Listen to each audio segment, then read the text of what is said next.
In our previous sessions, we've discussed about your entire home purchase journey, and I'm sure all the aspects from the cost of the house to tax benefits and even your home purchase roadmap is now very clear to you. From this session, we are going to discuss 3 different case studies of a practical example of how a home purchase journey happened. Yes, so we're going to talk about our 2 states couple about whom we've discussed in Tits and Bits across the entire course to help you explain various concepts. In this session, we are going to discuss all the questions they answer and how do they go about their home purchase journey. The next one is about Ki and Ka, and the last one is about an individual, Rahul. So in this way, we will cover different aspects of your home purchase decision and practical questions and worries that come across you when you make this decision. So we already know about our 2 states couple.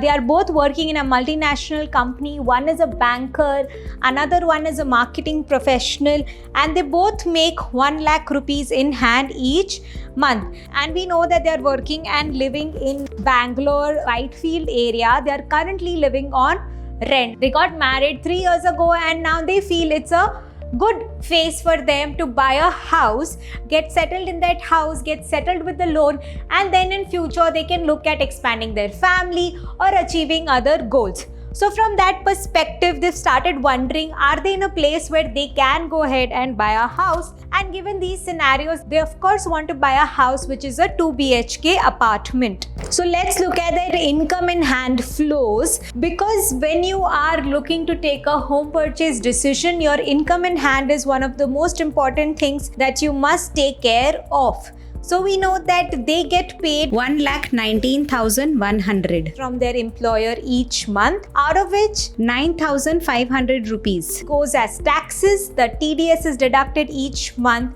and 9,600 rupees is contributed towards their EPF. So how much money they are left in hand? They are left with 1 lakh rupees each month. Out of this, 60% is contributed towards monthly expenses and balance 40% is being saved. So now let's look at the cash flow of the couple. It's important to see that as a couple, as a family, how their numbers are working, because they're going to buy a house together, correct? So cash flows of the couple, they're both earning 1 lakh rupees each month, out of which 40,000 rupees is going towards their individual investments account, and balance 60,000 each goes towards the joint expense account. If you've attended our Honey and Money sessions, you would know that as a couple you must spend together but invest individually, because that also helps you manage your taxes appropriately. Now from their joint expense account, they are paying rent, utility and other travel expenses. Let us go a step further into their cash flows and see in depth as to how their cash flow looks like. So they have an income in hand of 2 lakh rupees, out of which rent of 30,000 is going, groceries of 25,000 are going, utility and bills of 7,000 is going each month. They have a house help of 3,000 rupees, everyday commuting, car petrol, and cab charges account for 10,000 rupees a month, and they have kept aside 45,000 as their discretionary spends or personal spends. This would include their subscriptions to various magazines, clubs, their personal shopping, credit card spends, or anything that they want to spend on themselves are included in their personal spends or discretionary spends. So total of these expenses comes to 1,20,000 rupees. So they are now left with a saving of 80,000 rupees each month. Now it is very important that they just don't know that what is a broader breakup of their cash flows, but they also identify each and every element of their cash flows and where the money is going out. Because when they take the home purchase decision, they will be able to identify that, okay, say rent will go away, I can reduce my commuting expenses because I'll be moving closer to home. We may look and work towards reducing our discretionary spends because we've invested into a big house. So these kind of discussions needs to happen between you and your partner or you individually, whichever way you are living and you're planning to buy a house. So once your cash flow is taken care of, the next question in your head is, of course, what is the value of the house that I can afford. Now this is a discussion we've done with Two States couple multiple times through our previous sessions. So we are quickly going to revise as to how do they arrive at this decision. So the value of the house they can buy is dependent on how much they can afford to borrow. So the money that they can afford to borrow would depend on their cash flows, where 40% of their income should go towards EMI and balance 60% will be split into their savings and expenses. So when we take their monthly income of 2 lakh rupees, we know that their EMI comes to 80,000 rupees, and keeping the loan variables as interest of 7.5% and duration of 20 years, we know that they get a loan of 1 crore. Where they get a loan of 1 crore, doing unitary method or doing a backward calculation where your home loan is generally 80% of the house value, the house that you can afford to buy would be 1.25 crores. So what will be the breakup of the 1.25 crores? 1 crore will come through loan and 25 lakhs is what the couple will have to pay from their pocket. So they know that yes, this is the value of the house that they can afford. This math looks very interesting and catchy, and you may feel, oh, this is something that I can achieve, right? But when we go down and look at each numbers of our cash flow, our expenses may not fit perfectly into 80,000. The rent will go away, but EMI is a lot more. And as we've always said, you need to continue to save some money each month. So how are their numbers going to look like? Let's see in depth through the cash flow of Two States couple. So we know that their income is 2 lakh rupees. It's not that their income is changing overnight. They have a EMI of 80,000 rupees. So now that is out of the picture. They are left with 1,20,000 rupees each month. From this, they have to manage their savings and their expenses. So when we look at the expenses, the regular expenses of rent, groceries, utility bills, house help and commute, we obviously come to a realization that they no longer have to pay rent. So their rent will be saved each month. So that expense will be out of their cash flow. They have additional expenses of maintenance. Don't forget guys that when you buy a home, you have to spend towards maintenance.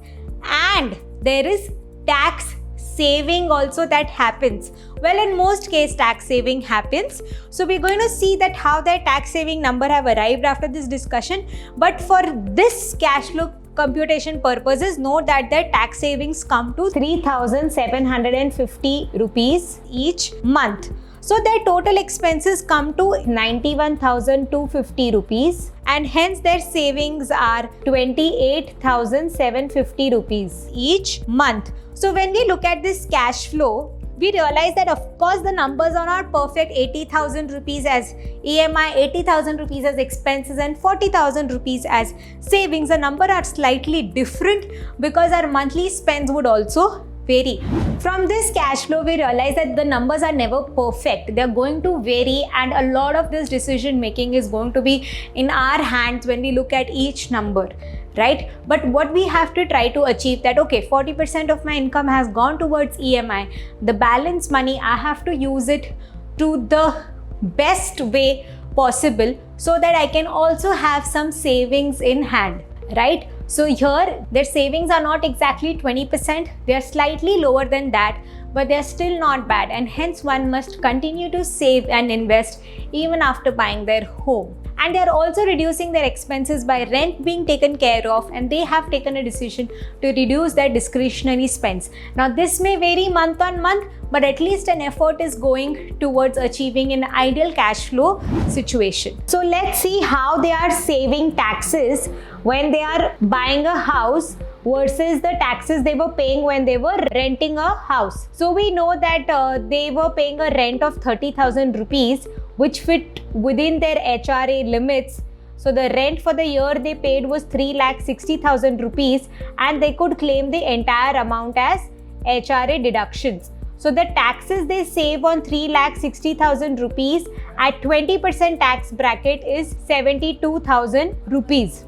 So we see that the tax savings on HRA is 72,000 rupees. So when they buy a home, they get a tax deduction under Section 80C for the principal, and they get a deduction under Section 24 for interest On top of it, because they are both the co-applicants and co-owners of the property, they can both claim the tax deductions when they buy a home. Whereas in case of HRA, the rent would split between the two. So now ATC deductions is 1.5 lakh rupees, but they are already claiming EPF. So from home loan, they are only claiming 92,400 rupees for this deduction.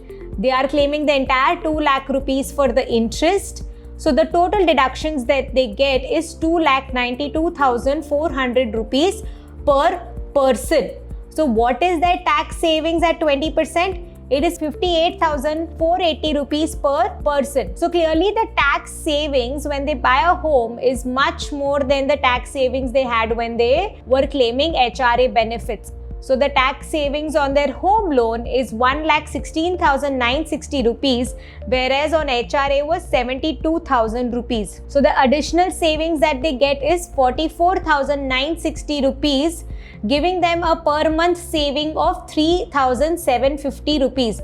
Now this amount really helps you with your cash flows, because you know that per month when you've bought a house, you are saving that much on taxes. But as we've explained in the taxation session as well, that the benefits are not substantial, and it is not necessary that buying a home would always give you a benefit. In case of two states, because they are both co-owners and co-applicants, they both get the tax benefits, and that leads to overall positive impact on their cash flows. So with this, we come to know that the two states couple are in a good position to manage their home loan. The home loan eligibility criteria is also good, and they are in a good position and are affording the home loan. Now after this is taken care of, the second thing that they need to answer for themselves is that do they have enough funds for down payment and overhead charges. So if you remember, throughout the session we've discussed that 1.25 crores is the value of the home,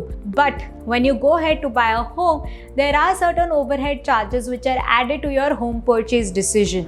So what are these overhead charges? It includes registration charges of 1%, that's 1,25,000, stamp duty and surcharge.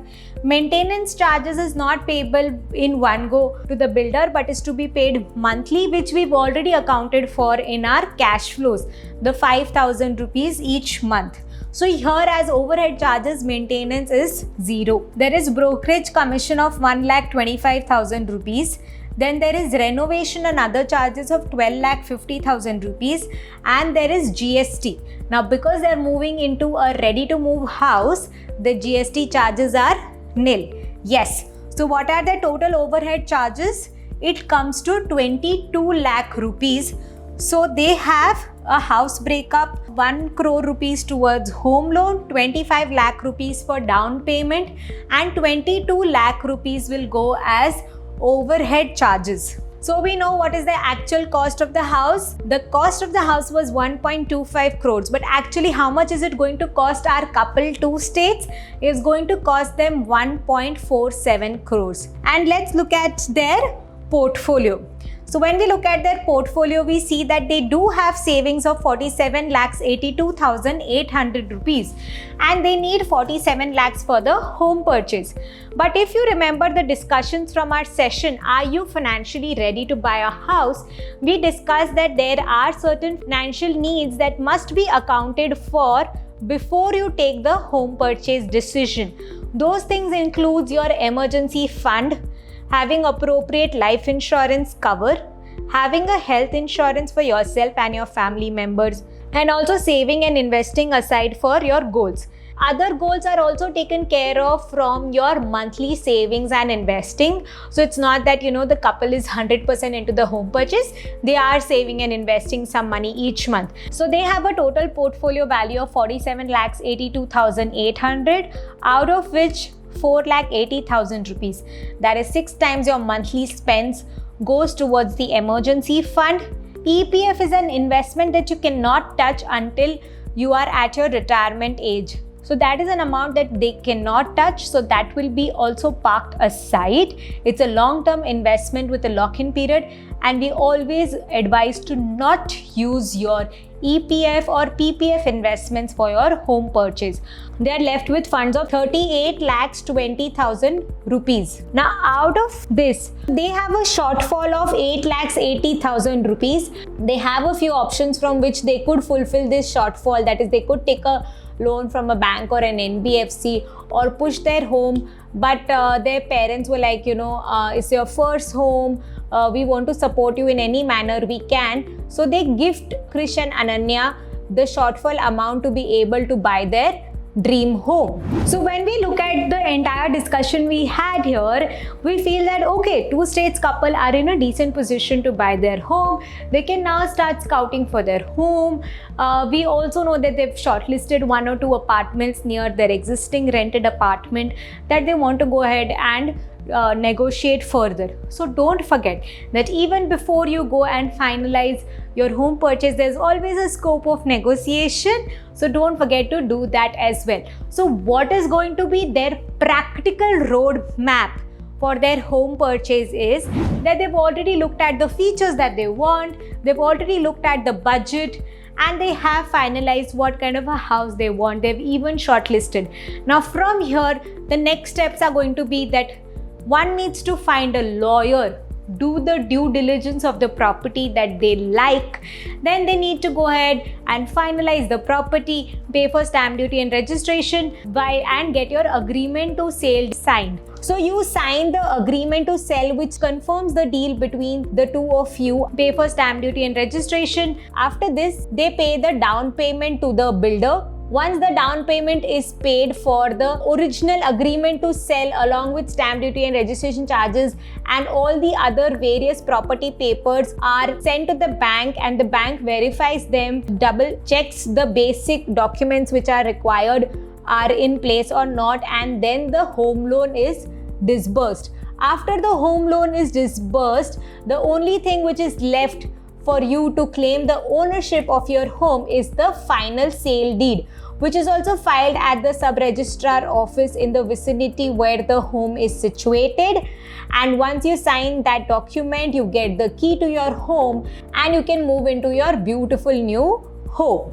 Now before they even did that, they wanted to do furnishing and renovation their house, and this is where they fell short of money and their parents' help came into picture. So here's to Krish and Ananya for buying their first dream home and moving into it by having their finances and also the features that they wanted in the house in place. So in the next session, we are going to discuss about Ki and Ka, a couple where only one person is earning and the second person is a homemaker, and how they are going to work around their numbers to buy their dream home. In this session, we are going to bring in our financial advisor because their numbers are slightly more complicated and it may not be as straightforward as it was for two states. So Harsh will take you through the discussion of home purchase for Ki and Ka. Thank you.